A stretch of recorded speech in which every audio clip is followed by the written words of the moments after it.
Sergeant Mark Harrison thought he'd lost everything when his brother disappeared in Afghanistan 3 years ago. The military declared him KIA, the funeral was held, the flag was folded. But when his K9 partner Titan found that blood-stained teddy bear clutching familiar dog tags at a remote crash site, Mark's world shattered.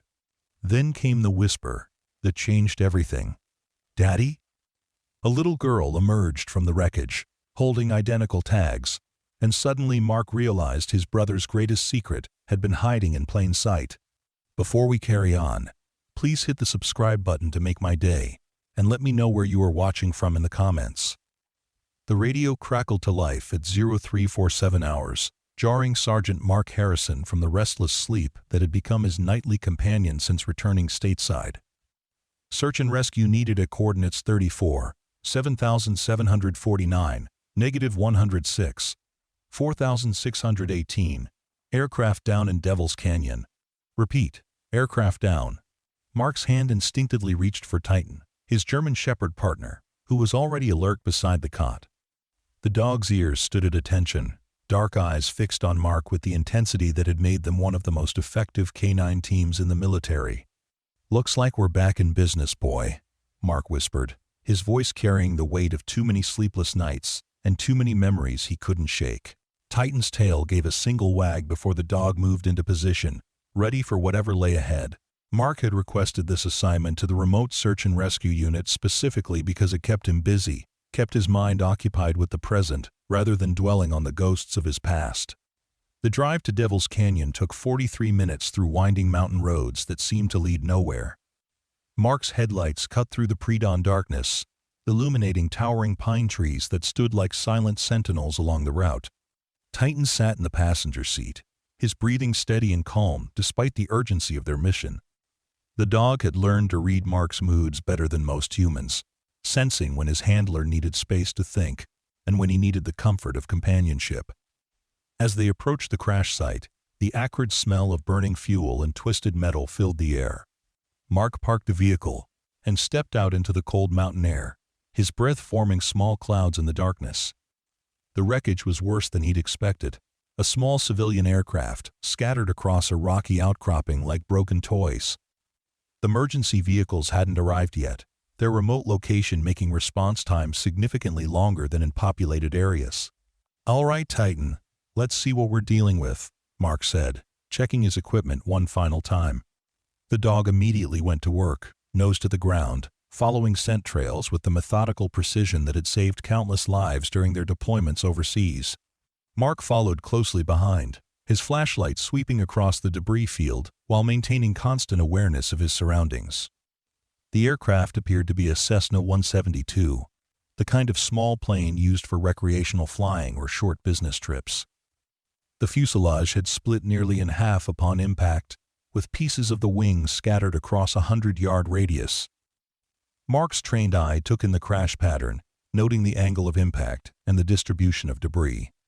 It suggested the pilot had attempted an emergency landing, but hadn't been able to maintain control during the final approach. Titan suddenly stopped near what remained of the cockpit, his posture changing from active searching to alert pointing. Mark hurried over, expecting to find survivors or casualties, but instead discovered something that made his blood run cold.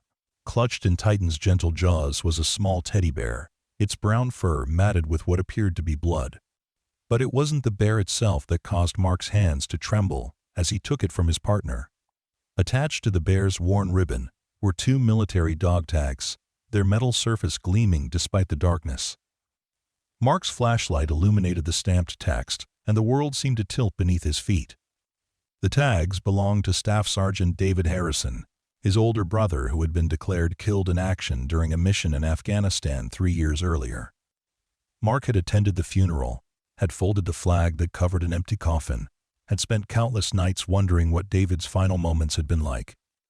"This can't be right," Mark whispered, his voice barely audible above the wind that whistled through the canyon. He turned the tags over in his palm, examining every detail.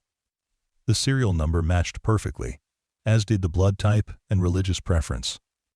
These weren't replicas or mistakes, they were David's actual dog tags, the ones that should have been buried with military honors or returned to their family. Titan whined softly, nudging Mark's leg with his nose. The dog's behavior indicated there was more to discover, more sense to follow. Mark forced himself to focus on the present situation, tucking the tags and teddy bear into his jacket pocket while his mind raced with questions that seemed to have no logical answers. He needed to continue the search for survivors, even though every instinct told him this discovery would change everything he thought he knew about his brother's death. Moving deeper into the wreckage, Mark began calling out standard search and rescue protocols. "Hello! Can anyone hear me? This is Sergeant Harrison with Search and Rescue." His voice echoed off the canyon walls, but the only response was the sound of settling metal and the distant cry of a nightbird. Titan continued his methodical search pattern, occasionally pausing to investigate scent concentrations before moving on to the next area. 20 minutes into their search, Titan's behavior changed dramatically. The dog's ears perked forward, his tail went rigid, and he began moving toward a section of wreckage that had been partially hidden by fallen rocks. Mark followed, his heart rate increasing as Titan's excitement grew more pronounced. The dog was detecting something significant, something that demanded immediate attention. As they rounded a large piece of twisted fuselage, Mark heard it, a sound so faint he almost dismissed it as wind through the wreckage. But Titan's reaction confirmed what Mark's ears had barely registered. A human voice, small and fragile, calling out from somewhere within the debris. "Hello?" Mark called back, his voice carrying the authority and reassurance he'd learned during years of military service. "We're here to help you. Can you tell me where you are?" The response came as barely more than a whisper, but the words struck Mark like a physical blow. "Daddy?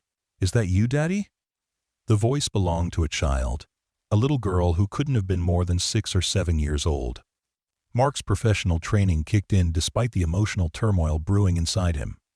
He needed to locate the child, assess her condition, and get her to safety before dealing with the implications of what he'd already discovered.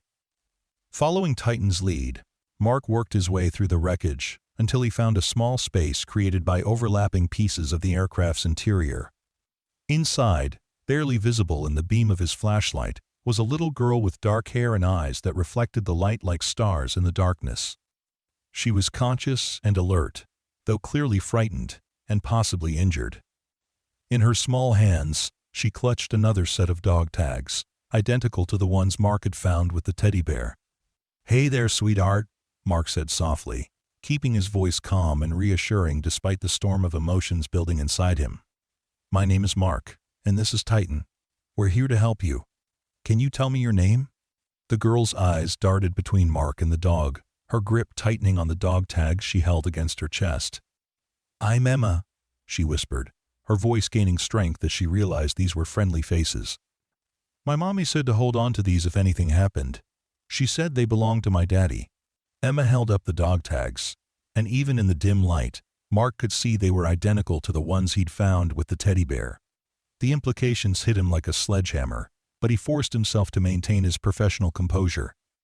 "That's a very pretty name, Emma," Mark replied, his mind racing as he processed this information. "We're going to get you out of here and make sure you're okay. Can you tell me if you're hurt anywhere?" Emma shook her head, though her movements were careful and deliberate, suggesting she might have injuries she wasn't aware of due to shock and adrenaline. As Mark worked to carefully extract Emma from the wreckage, she continued talking in the way that frightened children often do, needing to fill the silence with words that made them feel less alone. "Mommy was taking me to see Daddy," she explained, her voice growing stronger as Mark's gentle manner helped her feel safer. "She said he lived far away because of his job, but now we could finally be together." Mark's hands trembled slightly as he worked to clear debris from around Emma's position. The child's words painted a picture that challenged everything he thought he knew about his brother's death.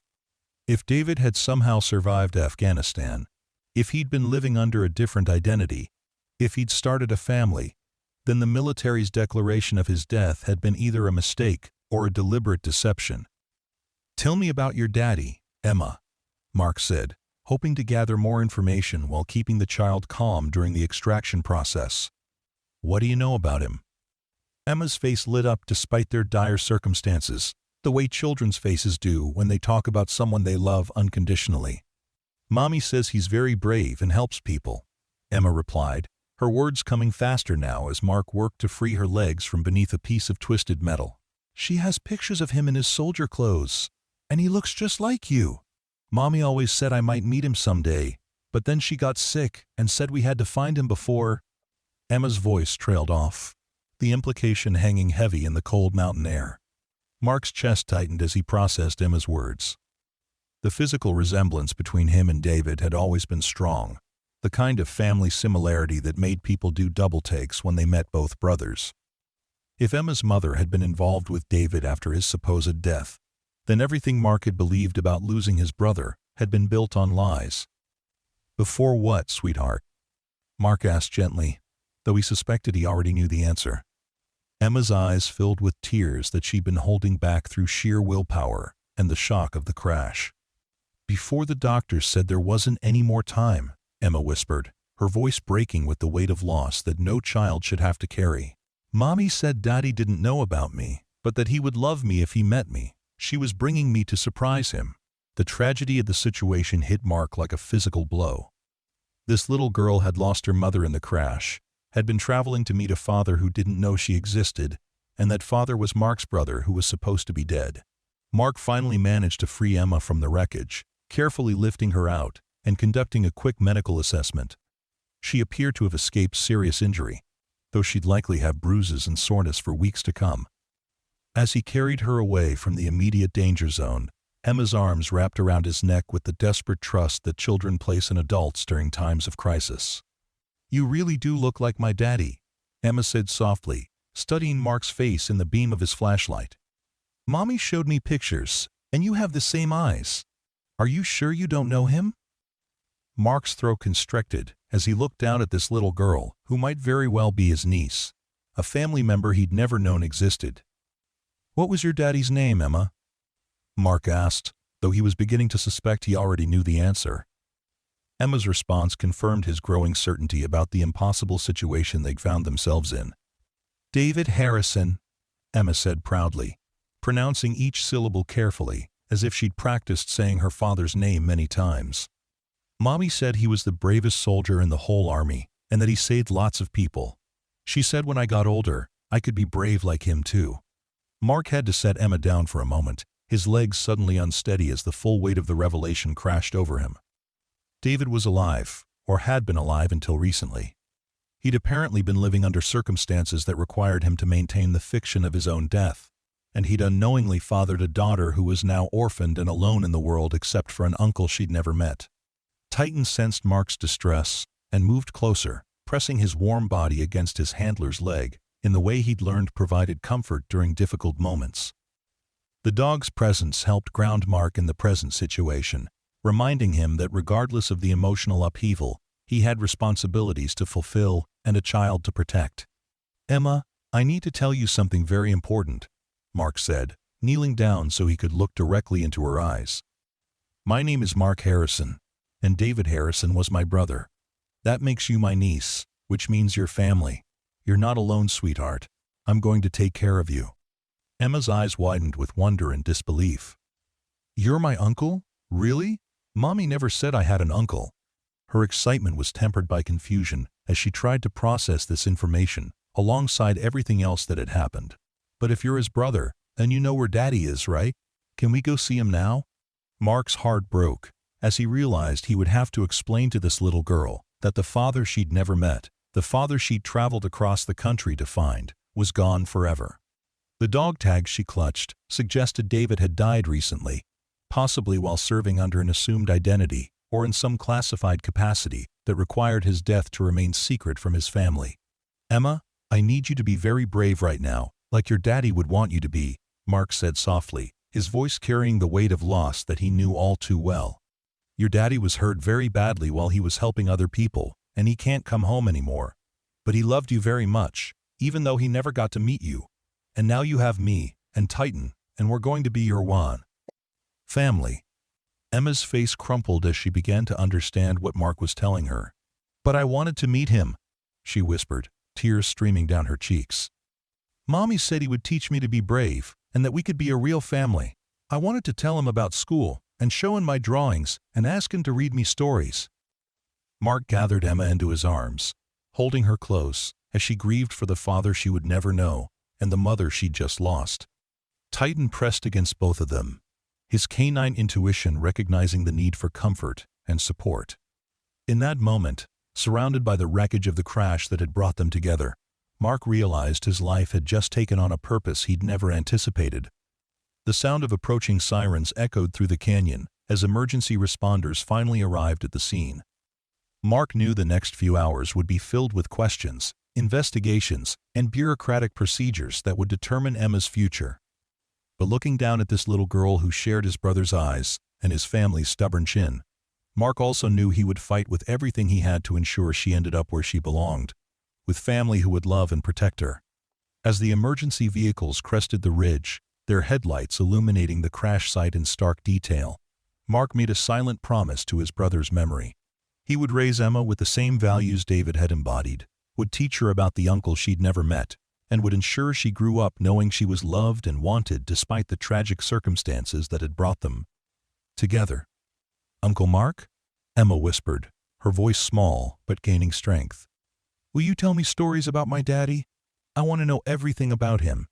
Mark nodded, his own eyes misting over as he imagined the conversations they would have, the memories he would share, and the bond they would build in honor of the brother he thought he'd lost forever. "I'll tell you every story I can remember, sweetheart," Mark promised, his voice steady despite the emotions churning inside him. "Your daddy was an amazing man, and you're going to be an amazing person too. We'll figure this out together, one day at a time." The first paramedic reached them as Mark finished speaking, professional and efficient as they began their assessment of Emma's condition. But even as the medical team took over her immediate care, Emma's eyes remained fixed on Mark, finding in him the anchor she needed in a world that had suddenly become uncertain and frightening. Over the following weeks, as investigations into the crash revealed more details about Emma's mother and the circumstances that had led to their fatal journey, Mark began to uncover the truth about his brother's disappearance. David had indeed been declared dead after a mission in Afghanistan, but he'd actually been recruited for a deep cover assignment that required him to maintain that fiction. His relationship with Emma's mother had begun during his covert work, but operational security had prevented him from revealing his true identity or maintaining contact after the mission ended. Emma's mother, Sarah Chen, had been a nurse working with a humanitarian organization when she met David. Their brief but intense relationship had resulted in Emma's conception, but David's sudden disappearance had left Sarah to raise their daughter alone. Knowing only that Emma's father was a soldier named David Harrison, who had seemingly vanished from existence, Sarah's decision to seek out David after her cancer diagnosis had been driven by desperation and love, wanting to ensure Emma had family who would care for her after Sarah was gone. The investigation also revealed that David had indeed died, but only 6 months earlier, in a classified operation that couldn't be acknowledged publicly. The dog tags Emma and her mother had possessed were among his personal effects, returned through unofficial channels by someone who understood their significance. Sarah's quest to find David had been doomed from the start, but it had ultimately led Emma to the family she never knew she had. Mark's adoption of Emma proceeded smoothly once the legal complexities were resolved. His military service record, combined with the clear family connection and Emma's own expressed wishes, convinced family court judges that placing her with her uncle was in her best interests. The transition wasn't always easy, as both Mark and Emma had to learn how to be a family while processing their respective grief and trauma. Titan proved to be an unexpected blessing in Emma's adjustment to her new life. The dog's calm presence and intuitive understanding of human emotion provided comfort when words weren't enough. Emma learned to care for Titan, finding purpose in the daily routines of feeding, grooming, and exercising the German Shepherd who had helped rescue her from the wreckage of her old life. Mark left active duty 6 months after Emma came to live with him, transitioning to a civilian role that allowed him to provide the stability and attention she needed. They settled in the small town near the mountains where he'd found her, close enough to the crash site that Emma could visit when she felt ready, but far enough from major military installations that they could build a life focused on healing and growth rather than the demands of service. The house they chose had a large backyard where Titan could run and Emma could play, with enough space for the garden she wanted to plant in memory of her mother. Mark found work as a paramedic, using the medical training from his military service to help his new community while maintaining a schedule that allowed him to be present for Emma's school events and daily routines. Emma's adjustment to her new life included therapy sessions with a counselor who specialized in childhood trauma and grief. Through play therapy and art, Emma began to process the loss of her mother and the complex emotions surrounding the father she'd never met. Mark attended many of these sessions, learning how to support Emma's healing while addressing his own unresolved grief about David's death. One evening, nearly a year after the crash, Emma approached Mark with a drawing she'd made during art therapy. The picture showed three figures standing together: a man in military uniform, a little girl holding a teddy bear, and a large dog. "That's Daddy, and me, and Titan," Emma explained, pointing to each figure. "And this is you," she added, pointing to a fourth figure she'd drawn standing slightly apart from the others. The therapist lady said families can be different shapes, and that love doesn't stop just because someone goes to heaven. Mark studied the drawing, touched by Emma's ability to visualize her family in a way that included both the father she'd never met and the uncle who was raising her. "That's a beautiful picture, Em," he said, using the nickname that had evolved naturally between them. "Can I ask why you drew me standing over here instead of with the group?" Emma considered the question with the seriousness she brought to all important matters. "Because you're still learning how to be my family," she said simply. "But every day you get a little closer, and someday you'll be right in the middle with us." Her childlike wisdom astounded Mark, her ability to articulate the emotional journey they were both navigating with patience and hope. The second anniversary of the crash approached with a mixture of sadness and gratitude. Emma had grown taller and more confident. Her grades in school reflected her intelligence and determination, and her relationship with Mark had deepened into the kind of bond that transcended biology. They'd established traditions and routines that belonged uniquely to their small family, creating new memories while honoring the people they'd lost. Mark had kept every letter Emma wrote to her parents, even though they would never be delivered. Her therapist had suggested the exercise as a way of maintaining connection with her mother and father while processing her feelings about their absence. The letters had evolved from simple childlike messages to more complex thoughts and questions about identity, belonging, and the nature of family love. On the anniversary itself, Mark, Emma, and Titan hiked to an overlook near the crash site where they'd planted a small memorial garden the previous year. Emma had chosen flowers that would bloom at different times throughout the seasons, ensuring there would always be color and life in the space they'd dedicated to her parents' memory. As they tended the plants and refreshed the simple stone markers, Emma talked about her mother and asked questions about her father that Mark answered as best he could. "Do you think Daddy would be proud of me?" Emma asked as they sat together watching the sunset paint the canyon walls in shades of gold and crimson. "I got all A's on my report card, and I helped Mrs. Johnson when she fell down at the grocery store, and I can throw a ball almost as far as Tommy Peterson now." Mark wrapped his arm around Emma's shoulders, marveling at how she'd grown and changed while retaining the essential sweetness that had first captured his heart in those terrible moments after the crash. "Emma, your daddy would be so proud of you that he'd probably burst with it," Mark said honestly. "You're kind and brave and smart, and you never give up even when things are hard. Those are exactly the qualities he would have wanted you to have." Emma leaned against Mark's side, comfortable with the physical affection that had taken months to develop between them. "I'm proud of you too, Uncle Mark," she said quietly. "I know it was scary when you suddenly had to take care of a kid, but you figured it out. You make good pancakes, and you always listen when I have bad dreams, and you taught me how to take care of Titan properly." As they walked back to their truck in the gathering twilight, Emma's hand in Mark's and Titan ranging ahead of them on the familiar trail, Mark reflected on how dramatically his life had changed since that night he'd received the radio call about a downed aircraft. He'd gone to the crash site expecting to perform search and rescue duties, but instead, he'd found his future, wrapped in tragedy, but ultimately leading to a kind of healing he'd never anticipated. The revelation about David's true fate had been painful, but also liberating. Knowing his brother had lived beyond their last goodbye, had loved someone deeply enough to create Emma, and had died serving others rather than disappearing into some unknown tragedy provided closure Mark hadn't realized he needed. David's death was still a loss, but it was a loss with meaning, rather than an unsolved mystery that haunted Mark's dreams. Emma's presence in his life had forced Mark to confront his own grief, while taking on responsibilities that required him to be stronger and more stable than he'd ever imagined possible. Raising a child was challenging under the best circumstances, but raising a traumatized child who was processing multiple losses while building new attachments required reserves of patience and wisdom Mark had discovered within himself.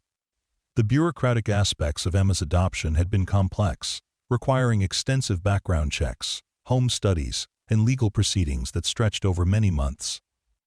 Mark's military service record and clean background had worked in his favor, but the family court system moved slowly when determining the best interests of a child who had no other living relatives and few people who could speak to her character and needs.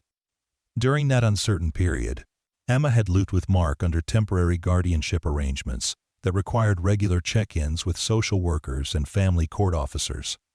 Emma had handled these intrusions into their developing relationship with remarkable maturity, seeming to understand that everyone involved was trying to ensure her safety and well-being even when their questions felt intrusive or repetitive. The day the adoption was finalized had been one of pure joy for both Mark and Emma. She'd insisted on wearing her best dress to court, the one with purple flowers that she'd chosen specifically for important occasions. Mark had worn his dress military uniform, wanting to honor the solemnity of the moment, while representing the stability and commitment he was promising to provide for Emma's future. When the judge had declared the adoption official and handed Emma the certificate that legally made her Emma Harrison, she'd looked at the document with wonder before launching herself into Mark's arms with a squeal of delight that had made everyone in the courtroom smile. "Now it's really official," she'd announced to anyone who would listen. "I'm really, truly part of the Harrison family forever and ever." The months following the adoption had brought their own challenges as Mark and Emma worked to establish themselves as a permanent family unit rather than a temporary arrangement. Emma tested boundaries in the way that children do when they're assessing the stability of their environment, and Mark learned to balance structure with flexibility, discipline with understanding. School had provided both opportunities and challenges for Emma's social development. Her experiences with loss and trauma had given her a maturity that sometimes set her apart from classmates. But she'd also developed empathy and resilience that made her a natural leader among her peers. Teachers consistently praised her academic performance and her willingness to help other students who were struggling. Mark's role as a single parent had required him to develop skills he'd never anticipated needing, learning to braid hair, understanding the social dynamics of elementary school friendships, navigating parent-teacher conferences, and managing the emotional complexity of raising a daughter had stretched him in ways that military training had never addressed. The community they'd chosen to make their home had embraced Emma and Mark with warmth and support that exceeded their expectations. Neighbors had volunteered babysitting services when Mark needed to work overtime, teachers had provided extra support during Emma's adjustment period, and local families had included them in social activities that helped them feel connected to their new environment. Emma's relationship with Titan had evolved into something truly special, a bond that combined the dog's protective instincts with Emma's nurturing personality. She'd taken over many aspects of Titan's daily care, preparing his meals, maintaining his grooming, and ensuring he had adequate exercise and mental stimulation. Mark observed that caring for Titan gave Emma a sense of purpose and responsibility that contributed to her overall emotional stability. The dog had also proven instrumental in helping Emma process difficult emotions when human comfort wasn't sufficient. Titan seemed to sense when Emma was struggling with memories of her mother or questions about her father, appearing at her side with the kind of intuitive timing that reminded Mark why military working dogs were so valued. In therapeutic contexts, as Emma approached her 8th birthday, she announced that she wanted to have a party that honored both her new life with Mark and the memory of her parents. The celebration she planned included traditional birthday elements like cake and games, but also incorporated a memory table with photos of her mother and items that represented her father's military service. Mark was initially concerned that such a complex emotional framework might be too overwhelming for a child's birthday party, but Emma's therapist encouraged the plan as a healthy way of integrating all aspects of COS. Emma's identity and family history. The party itself had been a success, with Emma's friends showing genuine interest in learning about her parents while celebrating her present happiness.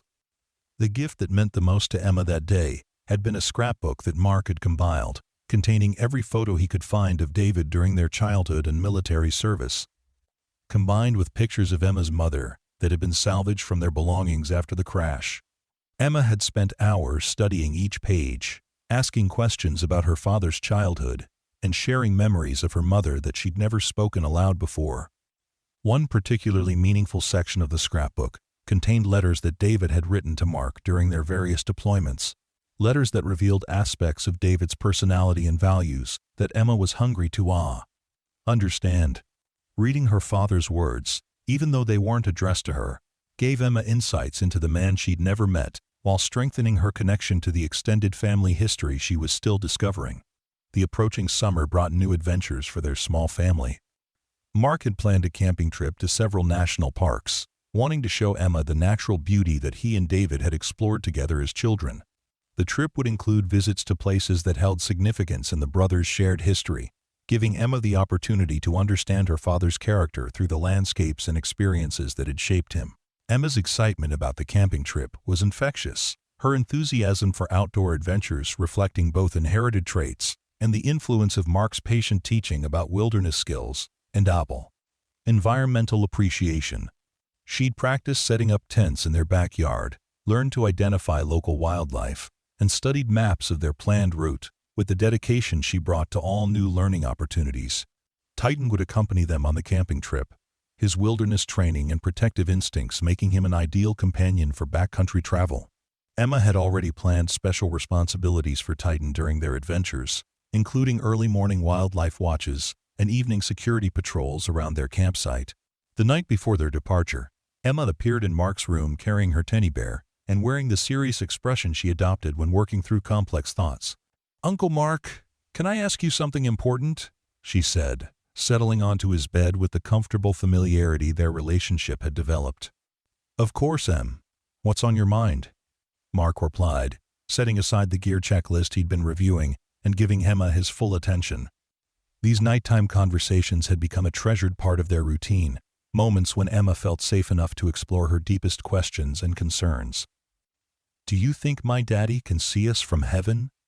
Emma asked, her voice carrying the mixture of hope and uncertainty that characterized her ongoing relationship with loss. "I mean, do you think he knows that I found you, and that we're a family now? And do you think he's happy about how everything turned out?"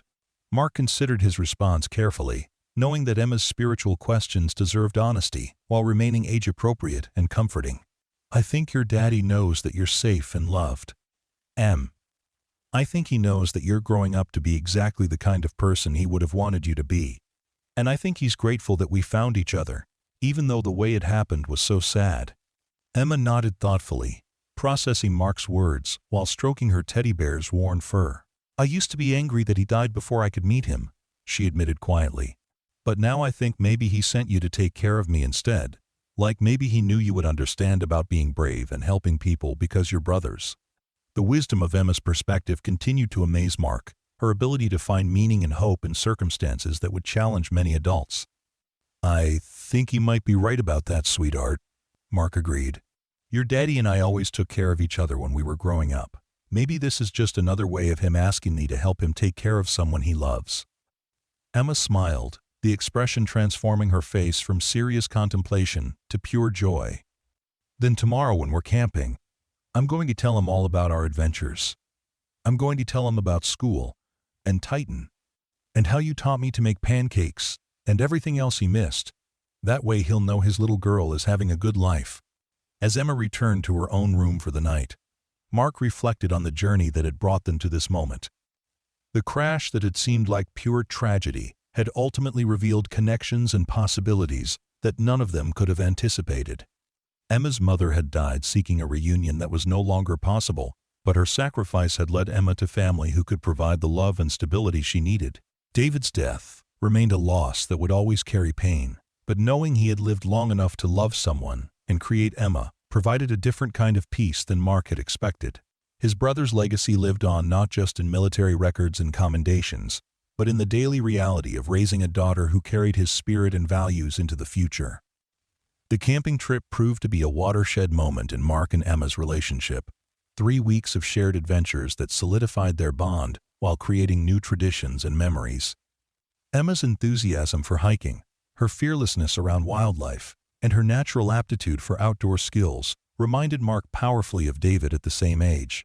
But she also displayed her own unique personality traits, including an artistic eye for natural beauty and a gift for making friends with other campers they encountered along the way. One evening around their campfire in Yellowstone, Emma surprised Mark by presenting him with a drawing she'd made during their travels. The picture showed their small family, but this time Mark was positioned in the center of the group, rather than standing apart. "I figured it out," Emma announced proudly. "You're not learning how to be my family anymore. You already are my family, all the way." Mark studied the drawing through tears he didn't try to hide, recognizing the completion of a process that had begun in tragedy but had led to the deepest kind of healing. Emma's artistic representation captured not just their current reality, but the emotional journey they'd traveled together from strangers connected by loss to a family bound by choice and love. "You're absolutely right, Em," Mark replied, pulling her close for a hug that conveyed everything words couldn't express. "We're definitely family, all the way. Nothing will ever change that." Titan settled beside them with a contented sigh, completing the picture of belonging that Emma had captured in her drawing. As they sat together under a canopy of stars that seemed close enough to touch, Mark silently thanked his brother for the gift of Emma's presence in his life. The little girl who had whispered, "Daddy?" in the wreckage of a plane crash had become the daughter of his heart, the future he'd never planned but couldn't imagine living without. The years ahead would bring new challenges and adventures, milestones and memories that would continue to strengthen their bond. Emma would graduate from elementary school, navigate the complexities of adolescence, and eventually make her own choices about college and career. But whatever the future held, she would face it knowing she was loved unconditionally by family who had chosen her just as deliberately as she had chosen them. Mark's promise to David's memory had evolved into something richer and more complex than simple guardianship. He was raising Emma, not just to honor his brother's legacy, but to help her discover her own unique gifts and potential. She was David's daughter in biology, and Mark's daughter in daily reality. But most importantly, she was herself, a remarkable young person whose future was limited only by her own dreams and determination. The teddy bear that had led Mark and Titan to Emma that night in Devil's Canyon held a place of honor on Emma's bookshelf, a tangible reminder of the journey that had brought them together. The blood-stained fur had been carefully cleaned, but Emma insisted on keeping the original ribbon and dog tags attached, understanding their significance as the bridge between her past and present. Sometimes Mark would find Emma holding the bear during quiet moments, not from need for comfort, but as a way of maintaining connection with the parents who had shaped her existence, even though she'd barely known them.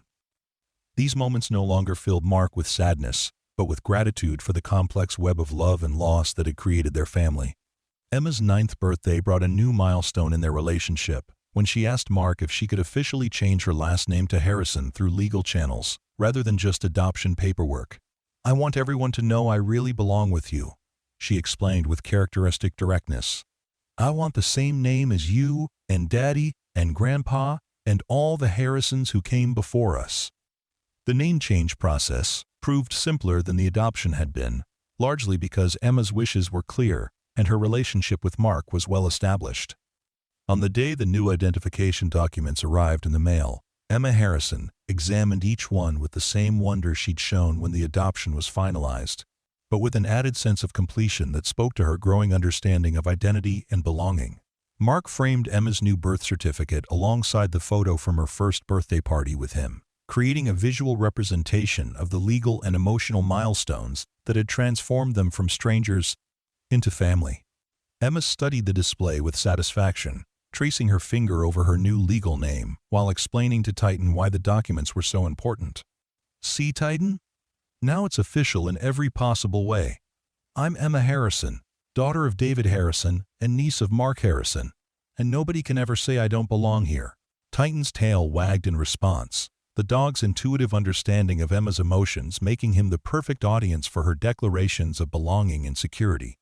The summer Emma turned 9, Mark made the decision to take her to visit David's grave at Arlington National Cemetery, a pilgrimage he'd avoided until he felt Emma was emotionally prepared for the experience.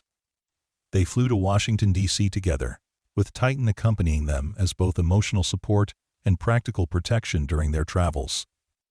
Standing before David's headstone, Emma placed a bouquet of wildflowers she'd picked from their mountain home, alongside the military honors already decorating the gravesite. "Hi, Daddy," she said simply, her voice carrying across the vast cemetery with its rows of white markers honoring America's fallen heroes. "I'm Emma, your daughter. Uncle Mark brought me to meet you finally." Mark stood slightly behind Emma, giving her space to conduct her own conversation with her father, while remaining close enough to provide support if she needed it. Watching Emma speak to David's grave with the same natural ease she brought to all important conversations, Mark realized she'd found her own way of maintaining relationship with a parent she'd never met in life. "I brought you pictures of our house, and my school report cards, and a drawing I made of our family," Emma continued, pulling items from her backpack and arranging them carefully on the grass beside David's headstone. "Uncle Mark tells me stories about when you were little, and I can see why you two were such good friends. You both like helping people and being brave when things are scary." Emma's monologue continued for nearly an hour, covering everything from her favorite subjects in school to her latest camping adventures with Mark and Titan. She spoke with the assumption that David could hear every word, sharing details of her daily life with the enthusiasm she'd bring to any long-awaited reunion.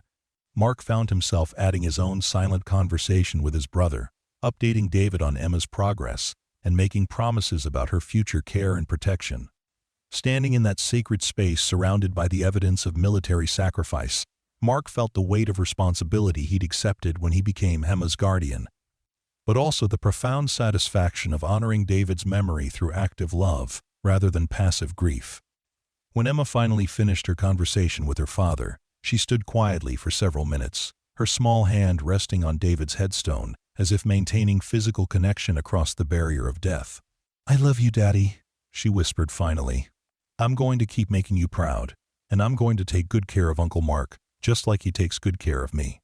The flight home from Washington provided time for Emma to process her first visit to her father's grave and ask questions about David's military service that she'd never felt ready to explore before. Mark shared stories about his brother's courage under fire, his dedication to protecting civilian populations, and his reputation among fellow soldiers as someone who could be trusted in any situation. "Was Daddy scared when he was in dangerous places?" Emma asked, her question reflecting the same curiosity about bravery and fear that had characterized her interest in Mark's own military experiences. "I mean, was he brave because he wasn't scared? Or was he brave because he was scared, but did the right thing anyway?" Mark considered his response carefully, wanting to give Emma an honest understanding of courage that would serve her throughout her own life. "Your daddy was scared sometimes, Em. Anyone with sense gets scared when they're in dangerous situations. But he was brave because he did what needed to be done, even when he was afraid." Real courage isn't about not being scared. It's about being scared and still choosing to help other people. Emma nodded thoughtfully, processing this definition of bravery against her own experiences with fear and courage in her daily life. "Like when I was scared to start at the new school, but I did it anyway because I knew it was important for my education?" she asked, seeking to apply Mark's explanation to situations she could understand. "Exactly like that," Mark confirmed, proud of Emma's ability to connect abstract concepts to her own experiences. "You've been brave lots of times, sweetheart.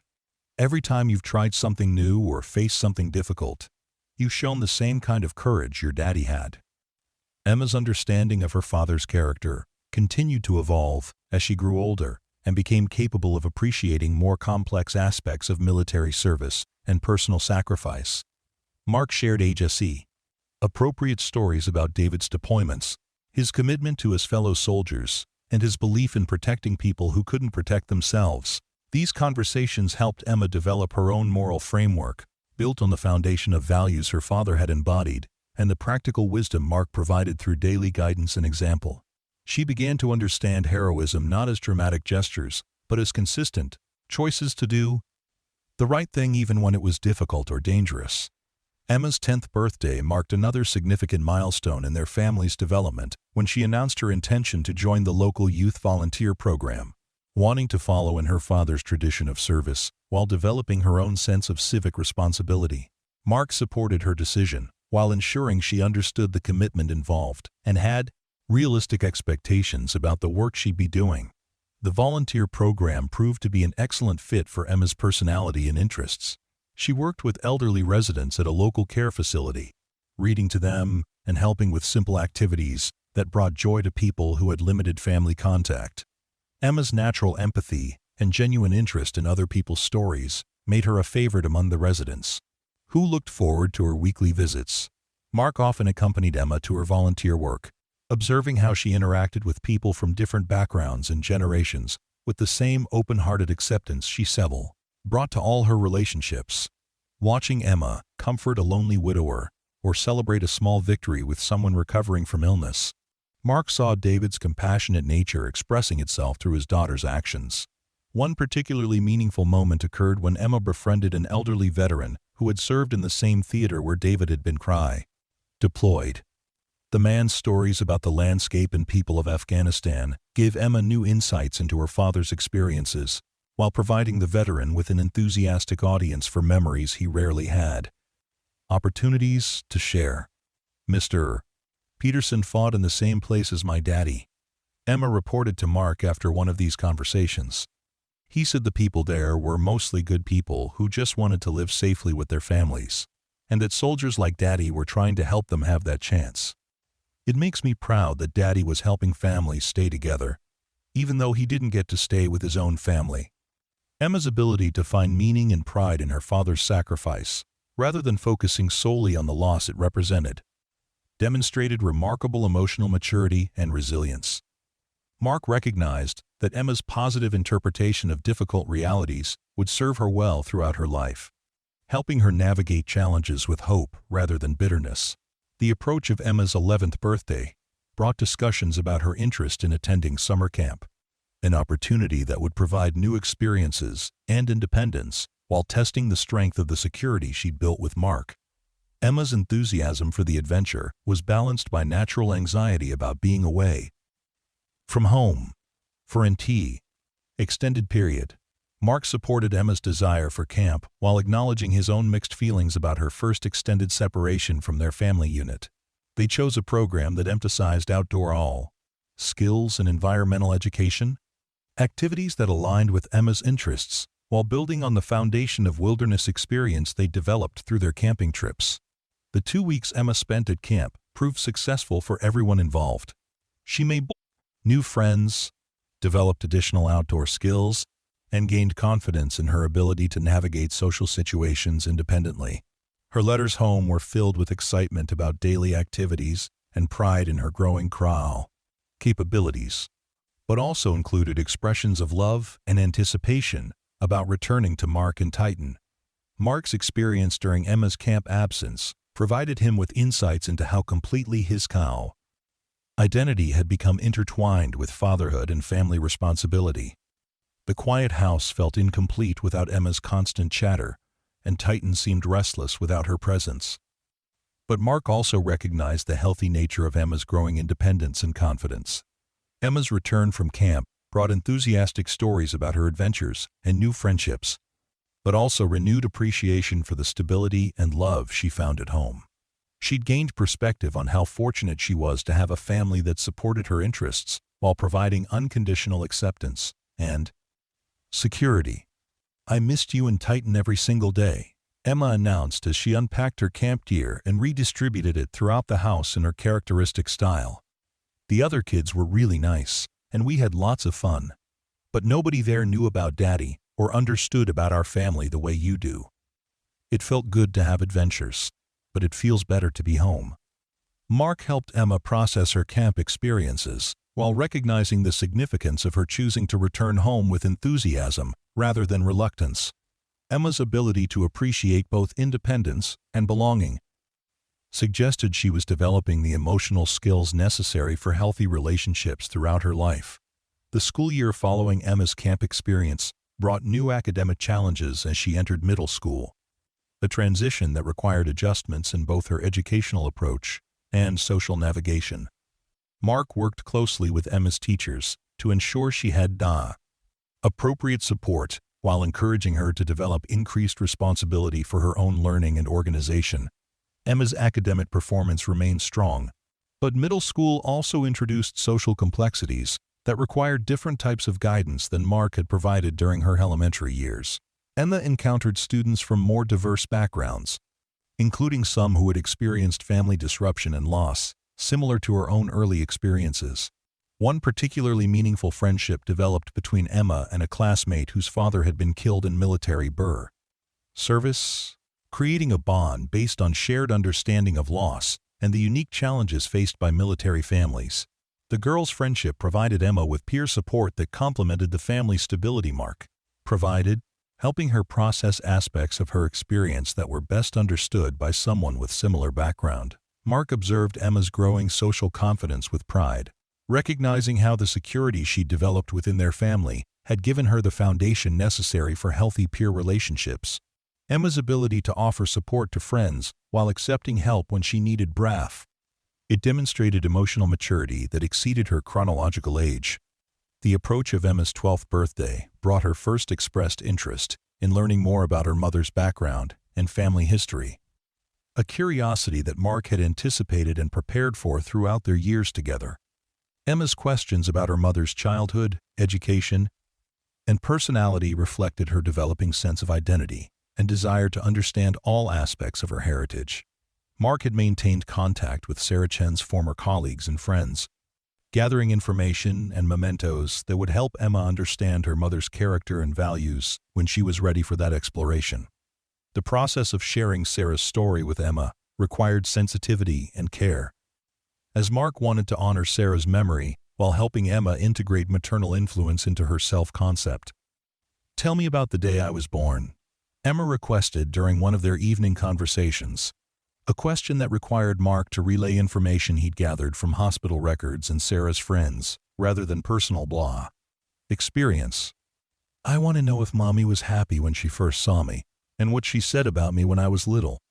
Mark shared the stories he'd collected about Emma's early years, describing Sarah's joy at becoming a mother and her dedication to providing Emma with love and stability despite the challenges of single parenthood.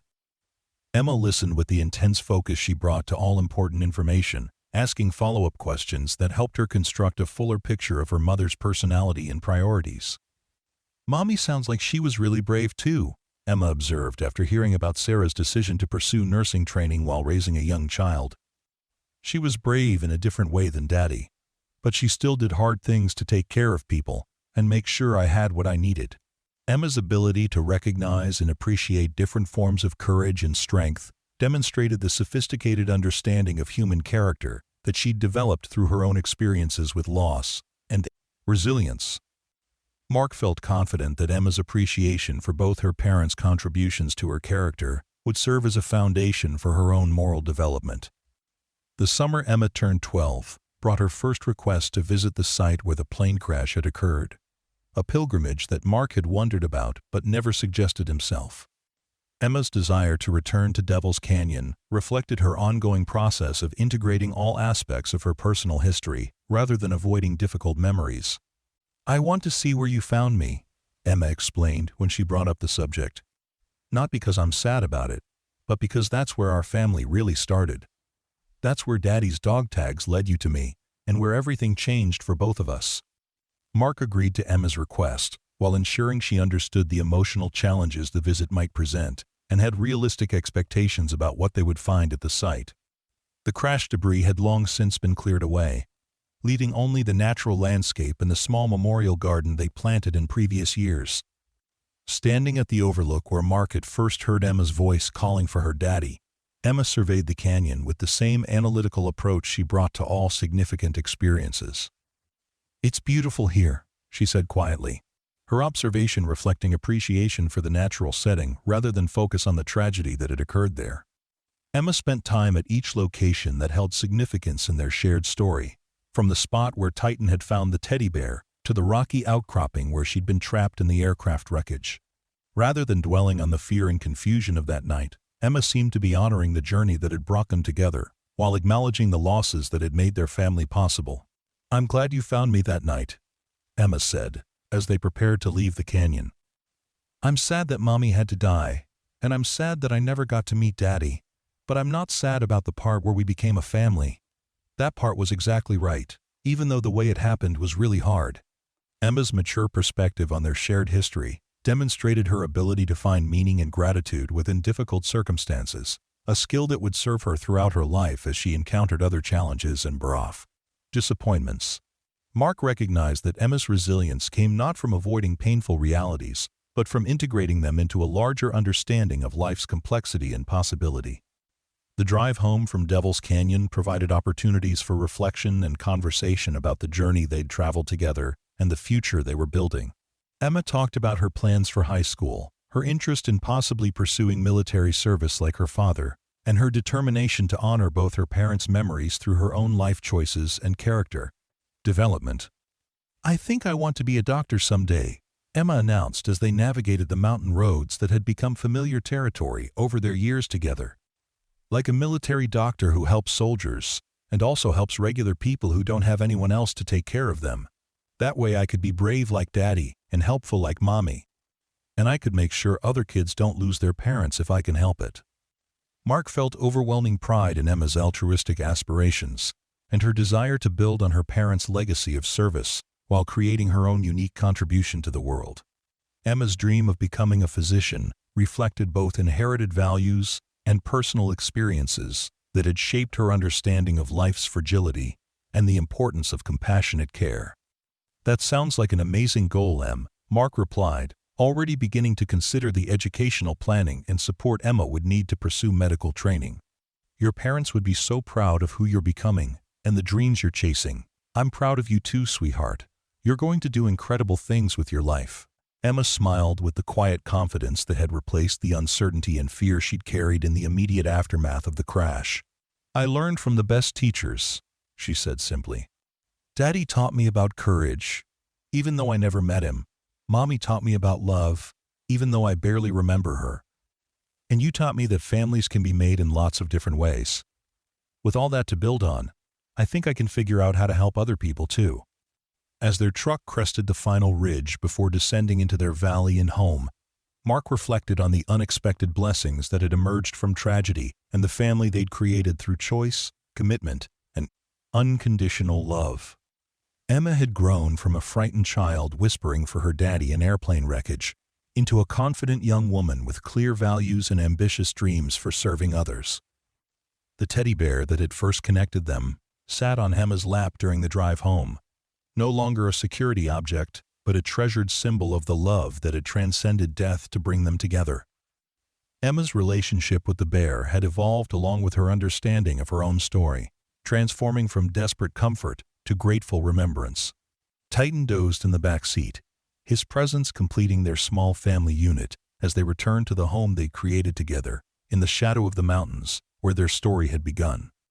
The dog's aging had become noticeable over their years together, his muzzle graying and his movements slightly stiffer, but his devotion to Emma and Mark remained as strong as ever. "We're almost home, Titan," Emma called softly to the dog, her voice carrying the same gentle affection she'd shown him since childhood. "Tomorrow we can work in the garden, and maybe go for a hike if the weather's nice." Titan's tail thumped against the seat back in response, his understanding of Emma's voice and routine promises making him an integral part of their family communication.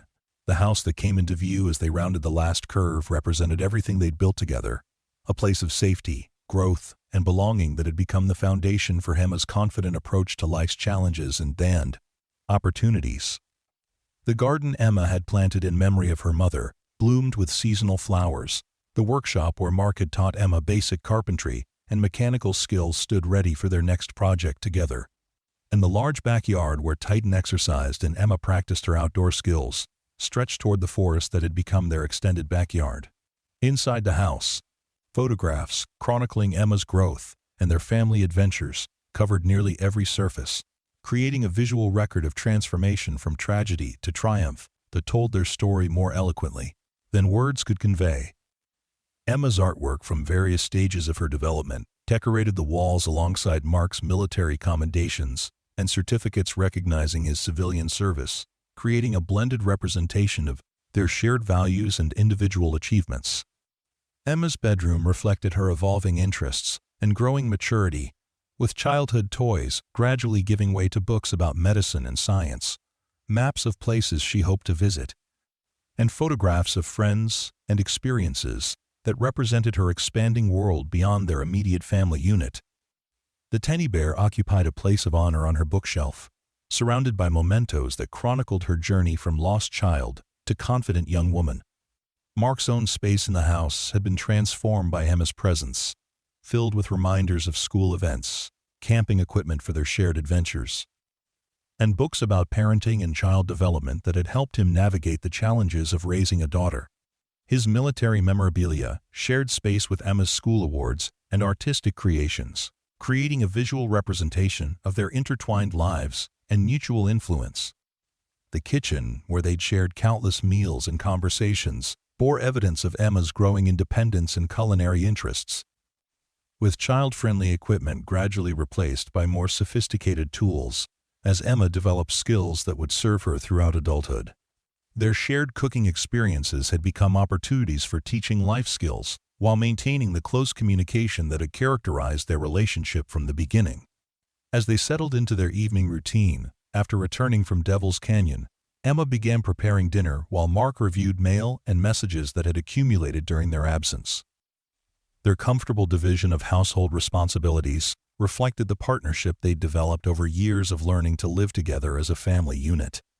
"Uncle Mark, Mrs. Rodriguez from school called about the college prep program," Emma reported as she assembled ingredients for their meal. "She thinks I should apply for the advanced science track next year if I'm serious about pre-med eventually.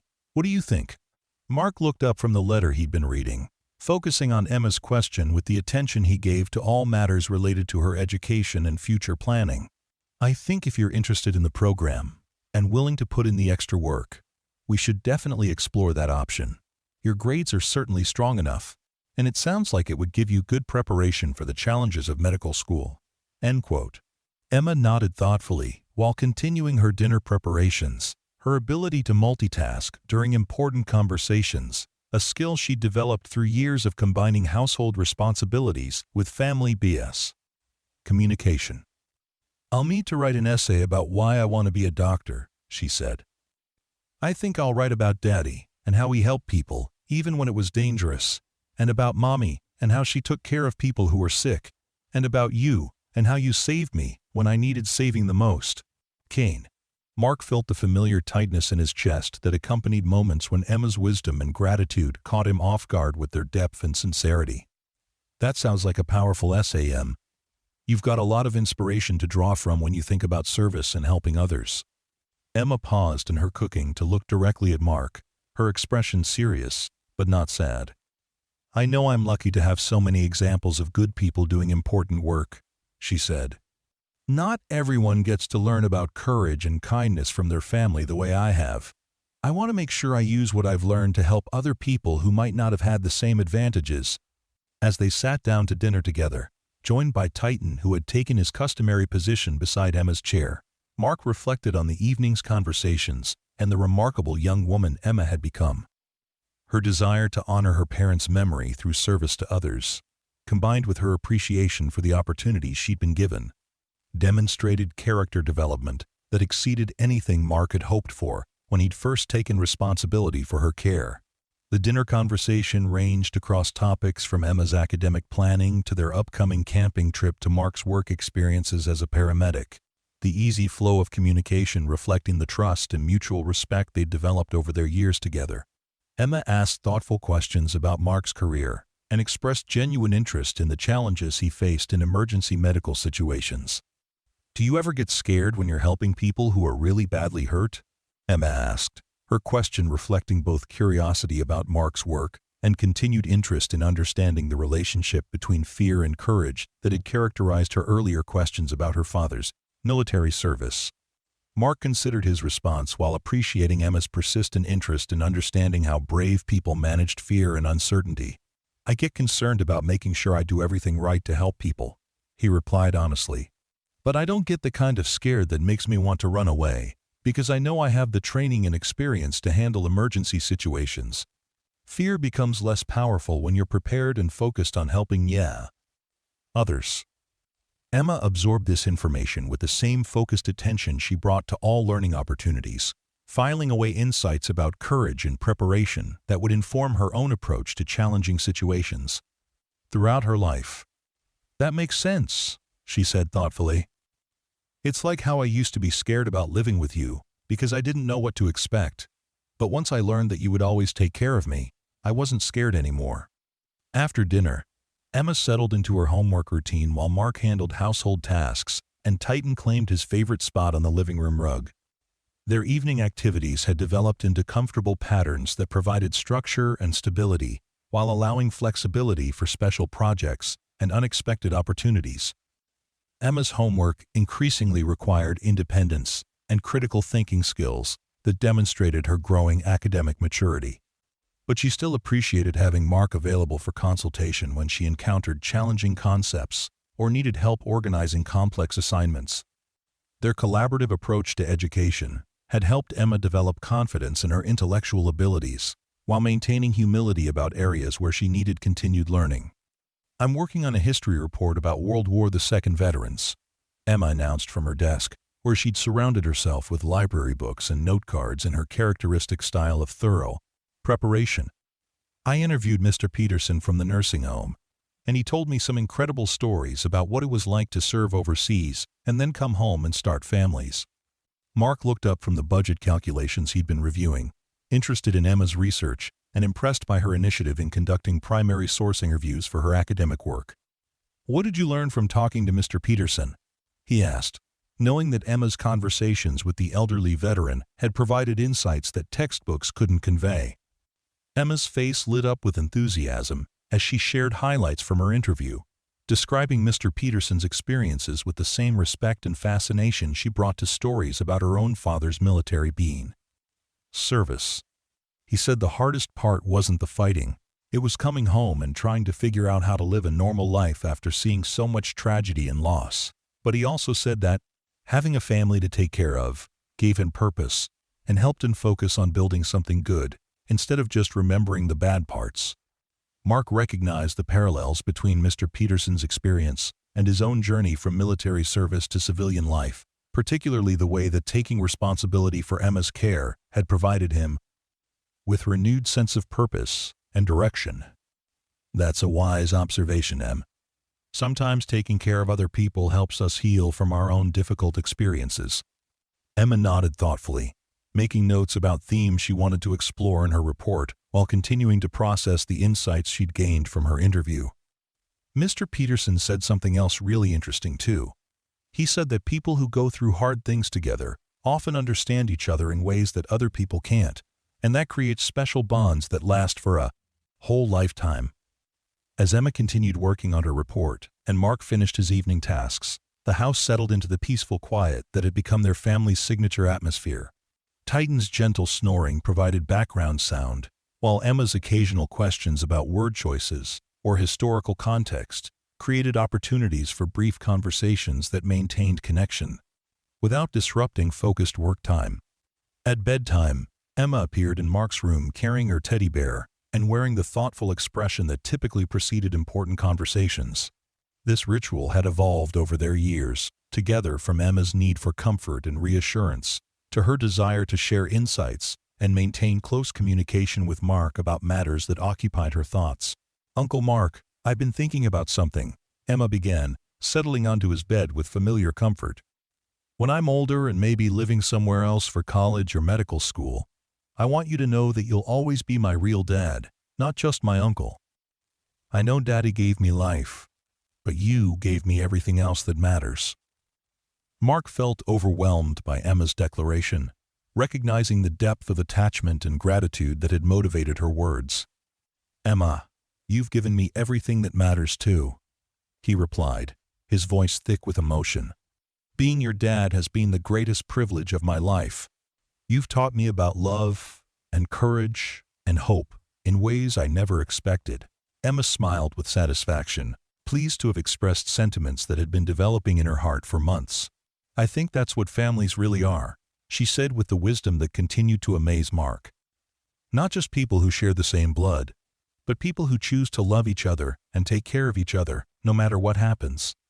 As Emma returned to her own room for the night, Mark reflected on their conversation and the profound truth she'd articulated about the nature of family bonds.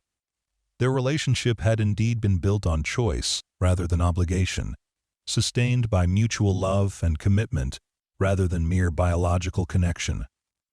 The years ahead would bring new challenges and opportunities as Emma continued growing toward independence and adulthood, but Mark felt confident that the foundation they'd built together would support whatever transitions lay ahead. Emma's character, shaped by the influence of parents she'd barely known and the guidance of an uncle who'd become her father, reflected the best qualities of all the adults who'd contributed to her development. Looking toward the future, Mark could envision Emma's success in medical school, her eventual career helping others, and her own family relationships built on the same principles of love and commitment that had sustained them through their years together. Emma's legacy would extend far beyond their immediate family, to include all the lives she would touch through her service to others.